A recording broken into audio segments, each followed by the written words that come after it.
Reaksiyasında turşunun neçə faizi reduksiya olunub deyir. Gəlin yazaq reaksiyanın tənliyi. Kalsium sulfat qatıda reduksiya məhsulu H2S-dir və H2O-dur.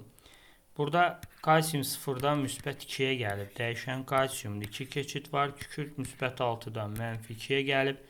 Müsbət 6-dan mənfi 2-yə 8 keçid var. İxtisar gedib 1, 4, çarpaz yazır 4, 1. Sağ tərəfdə kalsium sulfata 1, bura 1, 4, H2S-ə 1-dir. Buradan sulfat turşusunun mol sayına 5 yazacağım. Kalsiuma 4 yazacağım. Suda 10 dənə var. İkisi buradadır. 4 də suya. Deməli burada 5 mol turşu var. Burada kükürdə görə baxanda bu 100%dir. Reduksiya olunan bir dənəsidir. Azalan S-dir. 4'ü dəyişməyib. Müsbət 6 olaraq qalıb. 1'ə də X-dir. X da buradan eli 20%. Deməli 5'də 1'i, yəni 20% reduksiya olunub.